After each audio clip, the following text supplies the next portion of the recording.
The first rooster crowed. The morning mist hung low over the village, wrapping the huts in silence. Akwugo sat before her hearth, eyes fixed on the faint glow of dying embers. Her thoughts were heavy like wet clay. From afar, the sound of a drum began to rise. Slow, deep. Gwangwo, gwangwo, gwangwo. It was not the drum of dance, it was the drum of gathering.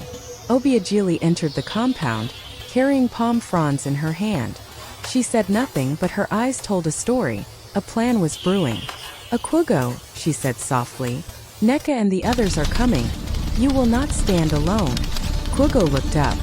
Women will not fight men, Obiageli. Her friend smiled faintly. We will not fight them with fists. We will fight them with truth. Before the sun climbed high, Mama Odiaku returned, this time with 2 women and an old basket filled with white chalk and ashes. She entered the compound, tapping her Irako staff thrice on the ground. Akwugo, she said, her voice sharp as a broken calabash. It is the 7th market day since your husband's burial. It is time to end mourning. Prepare for your cleansing. Akwugo stood still. Her wrapper was plain, her feet bare. Obiageli stood beside her, arms folded. Mama Odiaku turned to the others. Bring the chalk. Rub her body. Let her walk to Dozie's house after the rite. Akwugo spoke, her tone steady but her voice carried weight. I have mourned my husband, but I will not walk into another man's compound while my spirit still bleeds. The 2 women froze. Mama Odiaku's eyes widened in disbelief. You defy Omenala? Akwugo replied. Omenala does not bury me while I live. Silence fell. The women hesitated. The weight of her words lingered like smoke. As the sun reached its peak, women began to gather quietly under the udala tree behind Akwugo's compound. They came in 2s and 3s, widows, market women, even young girls who had seen too much. Some carried palm leaves. Others wore charcoal marks on their faces, symbols of mourning, solidarity, and defiance. Obiageli spoke first. When they take one woman's freedom, they weaken us all. Akwugo stands for us, not against tradition, but against cruelty hiding inside it. The women nodded, murmuring words of support. Neka, an older widow, raised her hand. Let us remind them that Omenala is not made for men alone. Women too are children of the land. They began to chant softly, a song that had slept for generations. Akwugo, stand like the Irako. Let the storm know you will not bow. The sound grew low and haunting, spreading across the compound like wind through dry leaves. Dozie sat in his hut, anger boiling inside him. He could hear the faint song of women from across the compound, and every note pierced his pride.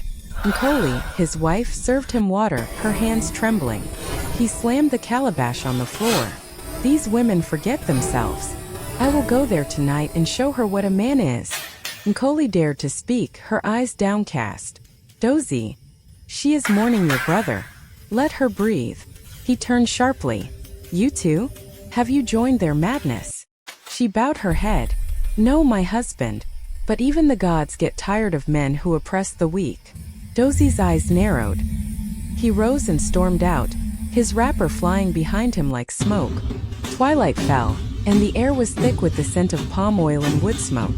Akwugo sat before her hut as Obiageli and the women formed a quiet circle around her, holding palm fronds crossed over their chests. When Dozie appeared at the gate, his voice thundered.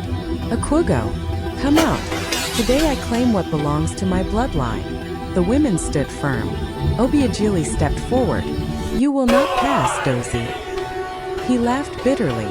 Since when do hens block the path of a cock? Then Neka spoke, her voice calm but strong.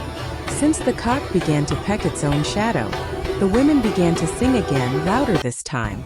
Akwugo stood like the Irako tree. The wind will pass, but the tree will remain. Dozie stepped back, trembling with rage. But as the song grew, something changed in the air. Even he felt it. The ancestors were listening. He turned and walked away without another word. When the compound grew quiet again, Akwugo stood in the center, her hands shaking.